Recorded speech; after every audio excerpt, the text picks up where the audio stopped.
Ladies and gentlemen, what's going on? Welcome to Dream Chasers, where hustle meets house. And yes, our show is sponsored by House of Hustle. For more information on my favorite record label, you can go to houseofhustleltd.com. Now, I say favorite, but I'm not gonna lie, I got a lot of favorites. So we got another one here today, which this episode's gonna be I don't know if you guys caught that on the intro there, but we're doing a teaser episode today. Part one and part two should be significantly longer.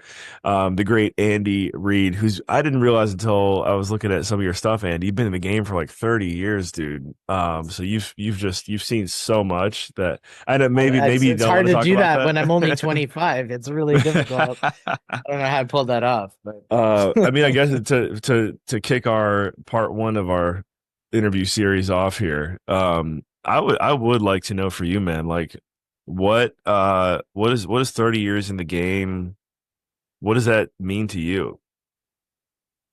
you know what? I don't even sometimes I don't even think about it, to be honest. It's every now and then you'll have a moment of like, oh yeah, I've been doing this a long while. But I think as a lot of people can attest to, when you get, deep, when you do this as not just your passion but your career, um the the longevity, it feels good, but you don't really dwell on it. This industry moves so fast and is always about sort of, there's so much pressure on what's next, that I think a lot of us don't take time to really think about what we've done in the past, if that makes any What sense. Which may not be the greatest thing. I mean, sometimes when you look back at it, it's actually kind of rewarding to be like, oh man, we've done some pretty awesome stuff over the time. But I think because you're so focused on the next thing, the next thing, the next thing, I think sometimes you just kind of let it go by the wayside. But do you? having said that, sorry, Yo, keep going. uh, is that one of the things that's really powerful and really can help you succeed in this business is longevity. Being around for a long time, it makes a difference.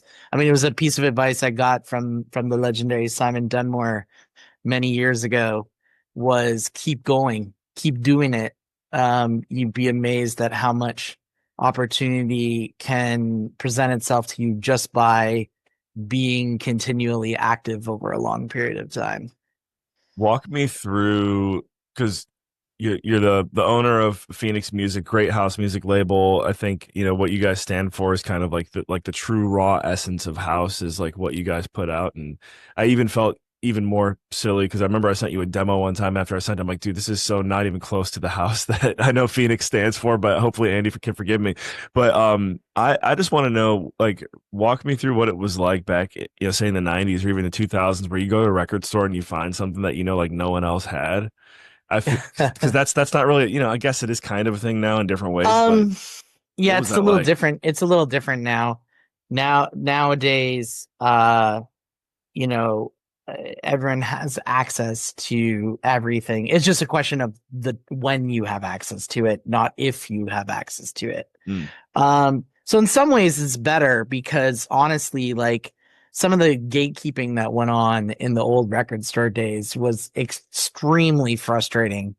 And a lot of it wasn't even based on if you were a good DJ or not or anything. It was like how much money you were spending every week at the record store determined mm, whether you got the record, which is utter bullshit. sure. But that was the game back then. You either buddied up with people and you basically had to go every week and spend money. Otherwise, you wouldn't get the hot tracks early. Um, Now it's much more about like your connections, and are you in sort of the tastemaker circle where you're getting promos and stuff ahead of time. And if you make records, obviously a lot of people make stuff either for themselves or, if I have something new, I have a handful of friends that I give it to ahead of time, that are all kind of well-known people for the Sure, most yeah, part. yeah. Because that helps you break it. But now it's a lot more systematic, and a lot of the labels are just like, 2 weeks ahead. promos go out, uh, the sort of big DJs start playing stuff, and then it's up on the stores in the sort of, Tracksource Weekend Weapons or Beatport Best Yeah. New charts, and then off to the races and off you go. And it's a lot less. It's more about people. The thing is less about just pure exclusivity. It's more about the record. The crate digging is more about there's so much volume now that it's more like trying to find, you can find stuff that other people don't have because of just the sheer number of records. It's easy to miss things. So it's more that than just not. And then the old Yeah. days, which was just, you just couldn't get it because there was only so many copies and the 10 guys who were ahead of you all bought it. So you had to wait for Yeah. the next shipment. That's So, I mean, that's really, I mean, I'm sure you got people tuned in who can remember that or can relate to that, but I never thought of it as, yeah, very gatekeeping to now it's more of like a needle in a haystack type of yeah. vibe to get the right So record there's or still it's still limited, which is a weird way of thinking about it. Like, because back in the day it was frustrating because it's like, oh, you like I'd look at it from the label side. Like, if I didn't print enough copies, I'm losing money because people who want to buy my record can't buy my record. But then there was also this sort of like exclusivity thing that was like, well, I have this, you don't have it, blah blah blah, and it's like, I mean, I don't know, man. Like, it's just I think I could give 50 records to the same same 50 records to three different DJs and say, okay, you can only play 10 of these, and they will, each one of them would play 10 different tracks, yeah. in a different order. And it's going to be who puts those records together in the best way is really the skill of being a good DJ. Like, really, to me, programming is the biggest skill a DJ can have. And the mixing and stuff now, especially with all the technology, is so much easier. That yes, there's still people who mix better than other people who understand musicality better, understand pitch and key and things Yeah. like that. But programming to me is the number one thing that separates a good DJ from a bad DJ, Dang, is what that's, track goes the next track to the next track, and how do you build a set, build a mm. night I or heard a Anthony vibe. Atala refer to it recently as storytelling, which I think he actually was. We're working on getting him on the show. And I think he was just in town here, in Toronto, not too long ago. I want to know from you, and this will be our last question before we lean into part Before we two. come back and then we dive deep, because I figure out how to work a microphone So as I that sit in my studio. it takes me where I'm going though on the microphone. Clearly, and I know it's a bit of a joke, but you're someone who obviously pays very close attention to sound and details around it, whether you're behind the decks or putting your label owner hat on. I'm wondering now, do you have a certain area of the business or the industry that you do kind of find the most joy in being? I've even heard of some sound engineers who they didn't always used to love to get the levels just right, but now like that's what gets them high. Like where are you at? DJing for me will always be the number one thing. The whole reason I got into this deep, and everything about what I love about it is about playing music for people. Nothing can top that. Very close second is playing your own record to people and having a response. So, like, from producing, like, I mean, that fulfillment is awesome. And then likewise, having a big DJ that you respect play your record too, and having a Yeah. reaction is also its own different type of high. But for me, like being behind the decks is like, that's my like happy close. That's like a there's no better feeling than absolutely just rocking a room and getting that response. Because the other thing too is it's in real time. There's no do-overs. So you don't get a second chance. It's like it's happening, and it's happening now, and it's either gonna go great or not, or somewhere in the middle. Or you sometimes that it starts off a little rough, and then you figure out how to capture them, and then you go from there. And it's just, every time is completely different. It's completely its own thing. And that I love the spontaneity, and I love the challenge that presents you as an artist and as someone who, like, the whole point of what we're doing is to try to bring people some joy. And so it's like, okay, that's my job, that's my task right now. Okay, how am I going to do that? Yeah, Can I and do that? And then when I you do it, it's like, there we go. I've seen you do it once, and I think it was the tail end, but I caught it. And the part that I know you mentioned that seeing a DJ you admire playing your record. I just missed it, but the first time we met, you were like, "Hey, dude, I think I played like one of your records. I don't know if you were here yet." I'm like, "Dang, no, I missed it." But man, Andy, I'm happy we did make this happen. I'm really looking forward to part two. Probably it'll make the next one better, honestly, when this type of thing happens. So like you said, when you go live, when it's time to do it live, you just roll with the punches and you Yeah. take it from there. Yeah, I absolutely epically failed on this one. But So, you so guys we'll don't get a really know that. duo. So we get a duo. We'll try it again, but we'll make it work. But no, I'm looking forward to it. Like you said, I'm curious about, like you said, you were doing some dirt digging, and I'm curious what came up I got when you were a saying funny story for you offline that. about what Chat GPT found for me for someone All one right, time. But I get. Well, yeah, well, okay, well, if it's not about me, then we'll talk it's about not you. No, you can't. Well, separately. I didn't ask too many questions either. No, you came through clean though, man. And yeah, it's just there's definitely we got plenty to dive into. So everyone, thank you for tuning into part one with DJ Andy Reid. If you're in North America, if you're in Canada, if you're in Ontario, you're in Toronto area, this is someone you need to know. He's been at the core of it all, and we're going to go deeper with him here soon on the show. So thank you for tuning into another episode of Dream Chasers. I'm General Moses. Again, that's Andy Reid. And remember to check out houseofhustleltd.com, our sponsor. Thank you for tuning in, and we'll catch you in the next episode. Yo, yo, yo, what's going on, y'all? General Moses in the podcast booth today, coming to you live with Andy Reid of Phoenix Music. This is part two of an interview series, if you will. If only you knew the struggles that we went through to finally hit record today.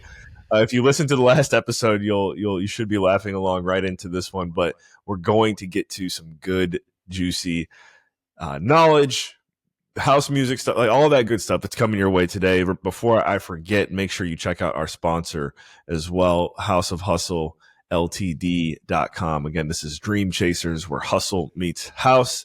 And Andy, here we go. We finally hit record, brother. We have audio. We've killed the ghosts in the machine. We've killed the ghosts.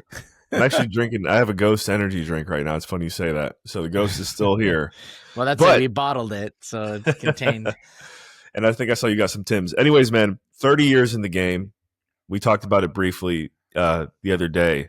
But what do you feel like is the number one thing you noticed from early 90s rave culture to now, besides there was no phones back then? Yeah, no phones, no internet. That's how far back it was. There wasn't even internet. Well, there was, but not for regular people. Like that when I started going to clubs and stuff, we were talking like I was 16, so like 1992, 93, somewhere in there. So you definitely seem a lot young. You do genuinely seem a lot younger than that. Now Thanks. That you say that. Yeah, well, I was going when I was 5. So I'm kidding. Yeah, so like I've seen it from like, the pure underground warehouse, like, like you gotta take an egg to a convenience store and give it to some dude in the corner to get a map to the location, kind of cliched stuff, to like, people photocopied flyers that people leave on your car windshield outside like the previous party of like wherever next week's thing was happening, all the way to where we're at today, where it's big business, like social media craziness and everything else. So it's been quite a evolution of the industry and the scene in general. Yeah, so I know I didn't answer the question at all, but that's how long I've been doing it. So. Well, I think that the give an egg to someone to get a map to it reference does put into perspective a life before internet, which I'm really I guess, for better or for worse, I'm just completely unfamiliar with it. It sounds cool the way you say it. It makes me go, oh man, I wish I was 16 in There, 1992. yeah, I mean, there was like everything else. There was some things that were good, some things that were bad. Some of the places we went to sure as hell weren't that safe. I remember like partying at one rave. It was like some old abandoned warehouse, and the floors were wood, and you literally could feel it like bouncing. And it was like, okay, how long until this whole thing collapses and like 2,000 people fall through the ground and drop like 20 feet, right? And like other places you go and it's like, I'm gonna need a tetanus shot if I touch anything here. So I mean, and some people are like, oh well, that's when it was real and it was better, but it was what it was of the time, you Yep. know. Am I glad I got to experience it? Absolutely. But is it like, oh well, you don't know because you weren't there? Like, if you weren't alive then, it's not your fault. You can't Right. control that. Like, it's just one of those things. Like, I think a lot of people, just too much like get off my lawn stuff about the old days. I love um that you say that, because that's something for someone like you who's been in the game for a while. I've seen a lot of people in your shoes um, not have that, or continue to have that get off my fence mentality, just kind of like just an older person, stuck in their old ways. And you yeah, do have to adapt to the times. And it's always going to be, I look back to even my journey when I first got into electronic music, dance music, house music. And there's those moments where you go, oh man, that was the best. Like for me, my first like rave was a very, commercialized Cruella, Life in Color, like yeah, can just you that even kind. call that a rave? I don't know if you're allowed. Right. Yeah, exactly. It's in my world. It's like, oh, that was like the best time ever. But I look back, I was like, that was just the best time ever for me, because that's when I got started. And Yeah. that's like what it comes down to And for people. Yeah. everyone's gonna have something different. And just because your time was that for you doesn't make it better or worse for anyone else, like than anyone else's time. It's just yours. It's your own thing. Mhm. And like part of what the culture is supposed to be about is being about like it's individual and together. And it's like it's not supposed to be about judgment and like, oh, I'm better than you and this is better than that. That's not what the whole thing was based on. The whole thing was about coming together with a shared love for music and a community, and to have a great like time enjoying that culture and enjoying that experience. So it's one of those things where it's like, I think some people, maybe because they're bitter because they feel like they didn't get what they want, or because you see everything now, they feel like, oh well, they didn't put the work in, or they didn't put the grind I put in, so like, why are they getting a seat at the table, and it should have been me and should have been that. And it's just, if you live your life that way, you're gonna be disappointed all the time. It Yeah. Especially in arts, this business is really hard. um Sometimes things happen just by dumb luck. No matter how hard you work, right place, right time with the right thing. And you can't control that. And The biggest thing is that I don't think being bitter about someone else's opportunity helps you in any way, shape, or form. It just makes Talking you about, look bitter. yeah, yeah, for sure. And talking about right place at the right time, I've had a number of conversations with folks who are launching their own label or have had their own label for 5 years. You're beyond the 10-year mark, which is really impressive. Uh, We're actually closing in on 15. 15. Wow. So, I remember hearing Mark Knight talk about an interview one time with Tor. And he's like, I think it took us like 13 years to actually make money. And I'm sure every label's, journey is somewhat different, but I think a lot of people don't realize it's a lot of work. It's a Um, lot of work. I think a lot of people think it's super easy, and you just, I just have a label, and it's just that, and then that's it. They just say it, and then like that's all you have to do, and it's like, no, like it's one of the hardest things to do is to create a brand and get other people who are as talented, or in most cases more talented than you, to like basically trust you with their art. and to give you things to make something that a collective whole wants to be a part of and wants to um, you know, buy and listen to and everything else that goes with it. And it's not easy. It's really hard, and you got to really want it, and you got to work your butt off and do so many things as an entrepreneur to get it going. And especially in a space where the revenues are not what they used to be. Especially comparing physical days to the digital age. And even in that, going from downloads to streaming was a massive change. And really, if you didn't have big catalogs, it was really hard to adapt quickly. And it probably killed a lot of people who were doing some cool stuff. Some things are happening now with like sort of the vinyl resurgence. That's giving smaller labels an opportunity to become a little more profitable or a little more cash flow. But it's not just as easy as saying, "Oh, I'm going to start a label." You should really take a look at all the things that you need to do to make a successful label and what that's going to require, because it's a lot. Yeah, what did you find? Because I realized I was asking this, and then I kind of didn't fully follow up on the question. But right place at the right time. I know you've had some opportunities to work with David Penn, Todd Terry, some other really big names in our industry, and also just basically legends of the game. Tell us about, because I'm sure you didn't just wake up and they're like, "Hey, Andy, let's work together," right? Like probably had to work pretty hard to do something with them, and when you did, like that's how I first found your logo. And that's also a huge thing is branding. I was like, dude, this Retide remix of Todd's record, I probably, it was in my whatever top 100 songs one year.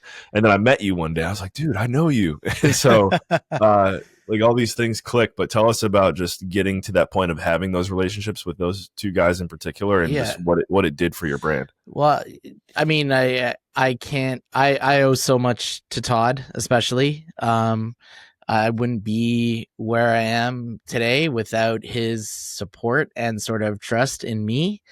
Having said that, basically, I was fortunate that because I'm a little older, and I started going to Miami Winter Music Conference in when 1998, Nice. I think. When did it actually? Was the first official one? Oh, I think it was like 90 or 88. Like it started way earlier, but it was really small. And then it's sort of like in the mid 90s, I think it really started to pick up steam. And then I started hearing about it in sort of like 96, 97 and like DJ Mag. And then, but it was in the States, so drinking age 21. So there was no point and it was all in clubs. So there was no point going until I was of age. So I went on the year I turned 21 was the first year that I went. And it was game changing. Now I'd been running an online magazine in Toronto since 96. So for couple years, and I had started making connections at labels, and Toronto being one of the main hubs in North America, we had a lot of international DJs coming through, and then being one of the resident DJs for a lot of the big rave companies in the 90s, and at some of the big clubs in the city, I had access and knew everyone here to get in to meet the DJs and make those relationships. And then because we were one of the few places doing actual real press on the music side, like so reviewing records, doing chart, like we had a pretty reputable top 100 chart that we did weekly. And then I had assembled a crew of DJs in all kinds of electronic music genres to do reviews. And we'd put out reviews like every week of like, anywhere from 10 to 20 reviews of various records, predominantly house, but I had like some trance guys. I had a drum and bass guy. Like, so we kind of covered a few different things. And then through that, just kind of started building relationships, with labels and with high profile DJs, and then going to Miami and then started that sort of just changed everything, because it kind of legitimized us as not just, some email address in the ether, or maybe some kid I met in Toronto was like, oh no, these guys are serious. They're part of the community. And then going down there and meeting people in face, there's nothing beats face-to-face networking, still true to the day. Uh-huh. And it was like, yeah, well, it's like, oh, well, hey, I knew Eric Merlo because I met him in Toronto, and then he introduced me to Harry Romero, who introduced me to Danny Tenaglia, and then it's like, hey, there's Roger Sanchez, who I met 2 weeks ago at his gig in the city, and it's like, hey, how you doing? And Todd was one of those guys that I met very early on, and it wasn't until the second year that I went to Miami. And I was just walking down Collins, and Todd literally yelled my name across the street from the other side of Collins. And if you've been to Miami, you know how big and crazy Collins is. He yelled my name across the street. He was like, "Hey, what's up, man? Great to see you." And I'm like, how do you even remember who I like? You're Todd Terry. You're Todd Terry, right? And like, I'm just some 22-year-old like DJ from Toronto who runs this like kind of cool website. And it's like, you don't need to know me. I need to know you, not the other way around. But he was that kind of guy, and just always like just a good dude. And I maintained the relationship for a long time. And then when I got out of the sort of journalist side and then looked at starting labels, and sort of I had a label with a partner that I ran for about 4 years to kind of, that was my start in the whole thing, which I'm glad, because it kind of taught me a lot. And then when I started Phoenix, I was on my own. And then I was like, okay, how am I going to elevate this quickly? I started reaching out to all my sort of contacts that I had made through the press side, and then said, hey, like, this is what I'm doing, starting a new label. I'd love to work with you. This is what I want to do. And what do you think? And for whatever reason, he said yes. and the rest is history. And it gave us, we worked together for about 10 worked years. with you early on in Phoenix. Yeah, from year one. Wow. Yeah, wow. the first 10 years of the label, we had a non-exclusive remix deal where I could take things out of his catalog that he controlled and do new versions with a variety of people that I thought would be good fits. And then hence, years, about 6-7 years into that, along came the idea, was like, oh, hey, or maybe it's 5 years in, I don't even remember now. It was a while, but, hey, David, you should remix Baba Rabatiri, because I think you would kill it. And the funniest story is, part of that story is that David actually said no at the beginning, because he's like, that's my favorite Todd record of all time, and I don't know what I would do to it. And I literally remember telling him on WhatsApp, and I was just like, just do you. Just give me the David Penn version of this record. And he's like, okay, I'll fool around. The message back was like, so give me the stems.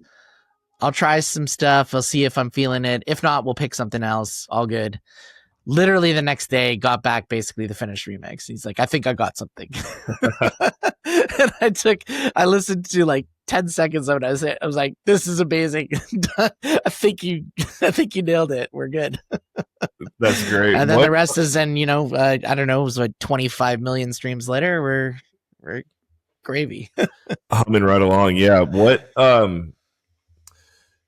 What do you feel like from a remix perspective? Because I know a lot of people have, and by the way, I mean, I think that's probably a really brilliant way to get your foot in the door if you are starting a label, is to kind of mimic what you did with the pre-existing relationship. But a lot of people have very strong opinions on remixes too, and everyone's opinion is different from what I find. So how do you find a balance between a remix kind of filled catalog along with original records? What's your preference? Or just kind of walk me through your thought process with remixes. Well, I mean, I'd be an absolute hypocrite if I said that I don't think remixes are a good idea. Like, I mean, we've done tons. Like, we got a official license for Chuck Roberts' Jack Had a Groove. Like, we have the rights to use that vocal. We've used it a lot, done all kinds of cool stuff with it.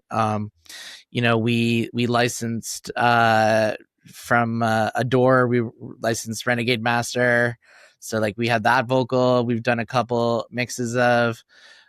So, but the thing is like, and we've done covers too of some old stuff where we couldn't, they're just the deals were just nonsensical because a lot of older people are living in like it's still the vinyl days, or they just don't want to do it, so they just give you the F off price. And if you're dumb enough to pay it, I guess you get to do it, but you're not going to make any money or anything like that. But Yeah.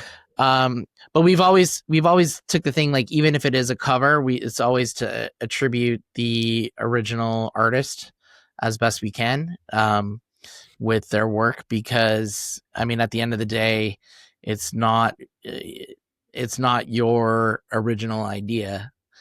And the people that came up with it, and when you do covers, there is ways to make sure those people get compensated, because like you assign publishing over to them, and you're not, and if you're using samples, you have to clear and pay for the samples. So there is a method to compensate those people, or if you use no samples, like I said, all the publishing goes over to them, so they're still generating revenue on their work, which is the way it should be. So it's I mean, I think it's always a fine line. Are you doing something new and unique, that's creating something different than what's been done? Are you bringing light to something that maybe have been forgotten or never really got its due? Like, I just think at the end of the day, if the record's good, the record's good. And that's the way to go about it.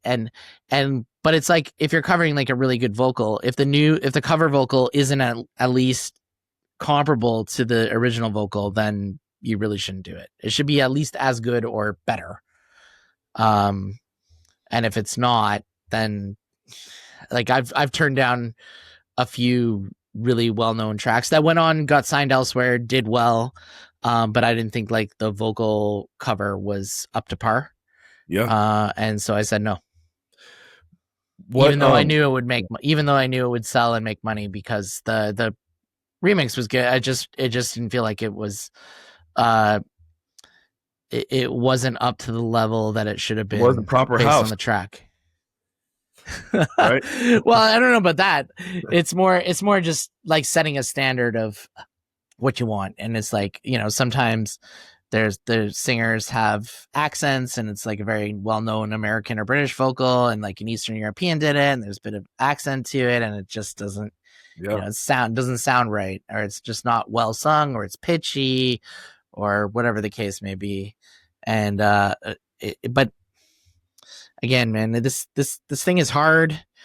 I don't I try not to hate on anyone who's doing things at least semi the right way, and if it's really hard to make a living at this. So it's just, I make decisions for me that I know are the way I want to do stuff. Other people make their own choices, and so be it. And at the end of the day, it doesn't really affect me. So one choice I think to me, as I've gotten to know you, becomes more and more clear, is there is a certain direction that you kind of chose to go with your career as an artist, as a DJ and a producer in particular, and as someone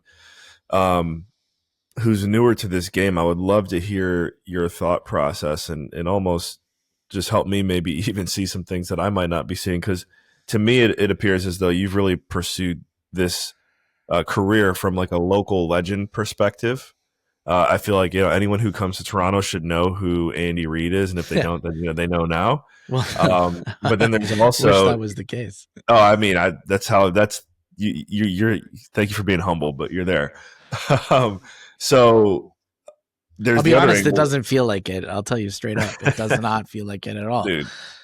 Don't listen to him. No, it's true. There's a few of us who are doing some pretty significant things internationally that don't get the love that we deserve in our own city, and it's something very Canadian. You have to be big elsewhere before you can be big at home. And I know a lot of people share this similar sentiments. I've heard this in a lot of countries, and it's unfortunately true. But then there's countries like the Netherlands who really do an amazing job of pushing Dutch producers and Dutch DJs to the forefront. They support their local guys so much better than we do here. Like, it's a case in point. Like, look, you can look at some of the big festivals that happen in the city. Do you see how many Canadian headliners Yeah, are on the bill? Zero. yeah. And the local DJs are just there primarily because they'll sell tickets, which is unfortunate. It's which is fine. I mean, and some of them are talented and deserve those opportunities, but there's also people who are doing things on an international level that just don't get the So yeah, and shine they deserve. I guess that's what I was And wondering I'm not is just speaking for myself. There's quite a was few there of us. was there a point in your career where you maybe wanted to tour more or have more of like a international or global Yeah, right now. lifestyle? Oh yeah, okay, all right. I wasn't sure. So Right you now, always. That's cool. that's been from day one. And also touring internationally is really, it's hard. Like, you're competing against the whole world, and you're competing against a lot of factors. And then if you don't have a big bankroll to fund you in the early stages, it's really tough. A lot of the reasons that a lot of these guys get their shots is because they're paying their way in For early, sure. or they're just like absorbing the cost, and just being like, hey, I'm not gonna make any money on this. I'm gonna pay all my flights and hotels and everything else. Just put me in good rooms. Let me do my thing. I've done the same thing. Like I You could be subsidized like part of. Hardwell, right? And play for free. Well, okay, we don't need to get into all of that at the stage he was claiming it, but Yeah, yeah. when you're starting out, there is a lot of like play for free, or play for a local rate just to get a chance to show what you can do, and that's part of it. And so you have to get there too, right? Yeah. And like, it's hard to create a demand for yourself as well, because Well, there's so man, much competition out there. I'm keeping you in mind now that I know that because I know you're solid. I've seen you play and I know how much work you've put in. I actually just thought that maybe the local angle was something that you really wanted to hit hard. So, um, No, not at all. I you had know, I had no aspirations of being a resident local DJ at all. listen, if you're doing an event this year, get this man on a plane, fly him to Bali, Mexico City, London, get him, yeah, Yeah, I've Tomorrowland. been fortunate. I have done stuff like in a lot of places. Like, I did a 2-week tour in Australia last year. That was great. Like, we had like 5 amazing shows that were packed and like totally went off. And like, I played in Ibiza and London, and Okay, okay, yeah, like you a got the reps. bunch all over the states, and like a bunch of places. So it's not like I haven't done anything, but is as much as I want to do? Absolutely not. And like, Cool.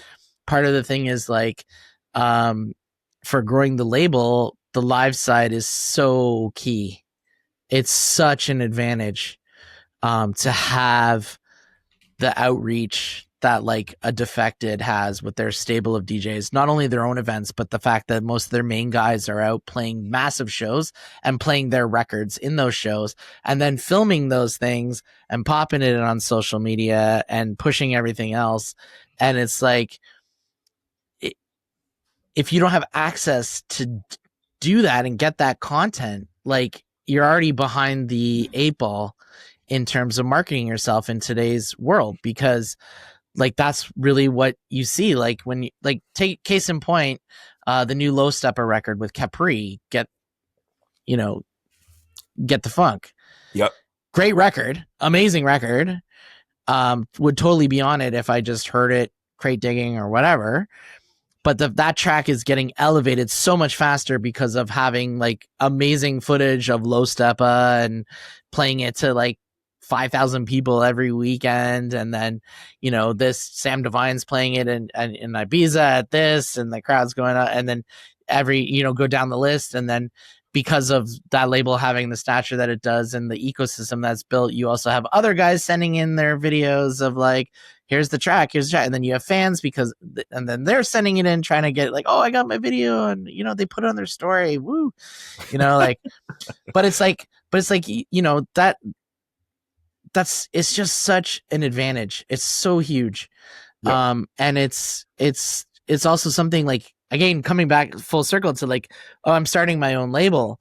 Well, this is one of the things, like, do you have access to, like, are you playing or someone in your camp playing massive shows all the time to get the hype that you need around the tracks? Like, like, obviously at the end of the day, like, and why we've been able to succeed and do what we've done is that I firmly believe, like, I try to sign the best music that I can and things that I would stand behind as if I made it myself. Yep. I love that. And I've tried to hold that standard, but there's more to it than just that.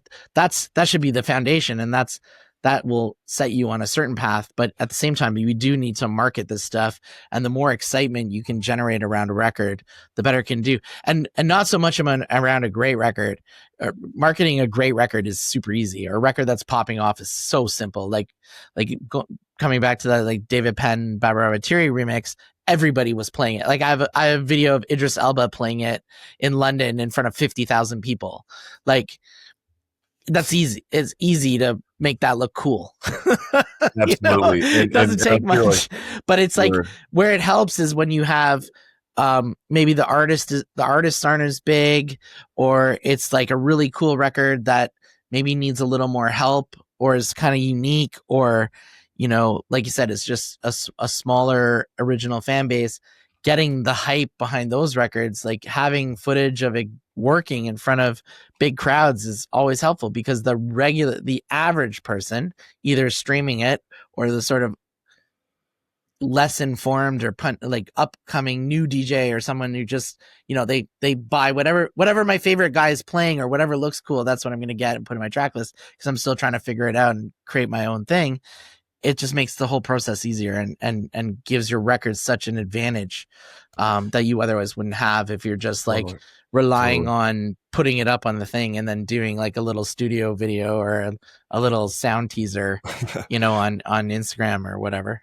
100%. And I think we're gonna have to bring you back on again, man, because I gotta feel like we can teach for a long time. It's what happens. Yeah, I love it. We do got to bring this one down for a landing, but everyone, make sure you go check out the show notes. Go follow Andy on Instagram, social media, Phoenix Music, especially. Get ready for some weapons, I'm sure, dropping here soon. Constantly, we got some big records coming out this summer. So Phoenix Music Inc. on INC on all socials, and DJ Andy Reid REID. There we go. On all the other socials. Yeah. Go check them out, guys. Again, our show is brought to you by House of Hustle. You go to houseofhustletd.com for more information there. And it sounds like we'll have to catch you in part 3. Yeah, we'll do part 3. We'll need the long form one, like a couple hours. All right. Thank you for tuning in, and we'll catch you in the next episode.